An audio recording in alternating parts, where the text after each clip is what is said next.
Hey everybody, Phil801 here. I want to do a quick introduction to my Urban Escape and Evasion and Urban Survival series. And in doing that, I want to start off with a quick discussion on philosophy. In Urban Escape and Evasion, the escape portion, one of the big things we talk about is how to escape from illegal custody. Now, we're always very specific that what we're talking about is illegal custody. What is illegal custody? It means kidnapping, it means illegal restraint, it means somebody who shouldn't be restraining you has restrained you. That doesn't mean police officers. If you're restrained by a police officer, you better stay restrained and you better not go showing off your skills. Cops don't mess around with this kind of stuff. If you were to hand a cop back his handcuffs, I personally believe the next step for you should be tasing. You should never escape from legal custody. That's not what this is about. That's not what we teach. That's not what our philosophy is. In sharing this information and in initially learning this information and then sharing it, it's all about escaping illegal custody. Phoenix, Arizona is the #2 kidnap capital of the world. There is a risk of kidnap here in the United States. It happens all the time. There is a good reason to learn how to get out of these things. Not too long ago in Texas, there were 3 kids that were restrained, and one of them managed to escape, and because of that, the others were saved.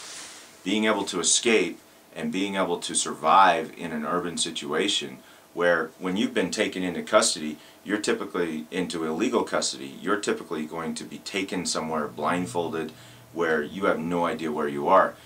There are multiple levels to escape. The first is to escape restraints.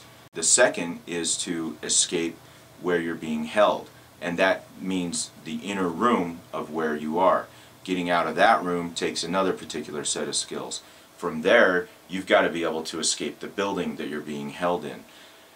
Once you're out of that building, the next level is being able to evade capture through that whole process, but particularly once you get out, now you might be in your underwear, you might be beat up, you might be injured from one level to another, and your next task is how are you going to evade recapture within this environment that you may have never been in this town or city before.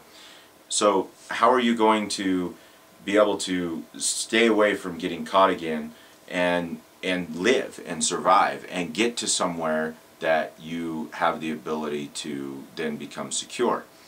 That's the real philosophy behind Urban Escape and Evasion. It's all about how do you get out, and then how do you evade recapture, and how do you do it safely and successfully. And those are the skills that we study and that we research and we practice and we teach. So it's really key to understand as we present some of this material that the whole intent here is escaping illegal custody. We fully respect law enforcement officers. We teach law enforcement officers. Teaching these kinds of things helps them understand what actual criminals are going to do when they're, or have the potential ability to do when they're taken into legal custody. And so there's value to teaching these methods to help you prevent kidnapping and to help law enforcement officers to understand the weakness of the typical restraint systems that they use. And a big part of what we do is we study restraint systems and we try to exploit and find weaknesses in different restraint systems. I have a video up already that is me picking a type of handcuffs that were considered unpickable. And I studied the locking mechanism, I studied the way it worked, and within about 2 minutes I devised a pick system that it took me about 20 seconds to pick those handcuffs, the unpickable handcuffs. As these things are designed and built, exploiting their weaknesses and then sharing that with the people who are attempting to use these systems for restraint has a very valid purpose. And that's really what this is all about. So as I go through and I implore you to watch Kelly Allwood's channel, he and I are good friends and business partners, and we plan to share a lot of these skills with you. I'll annotate up here where you can find Kelly's channel. Subscribe to Kelly's channel, check out his videos, he's got some great stuff going on. And we're both going to be talking about different methods and different things that we've tried, tested, and found out about restraint systems and custody systems, and how to get out from those multiple levels once you've been restrained. So, hope you enjoy this series. I hope it's valuable to you. I hope that you can learn something from it. And please subscribe. Please engage in conversation.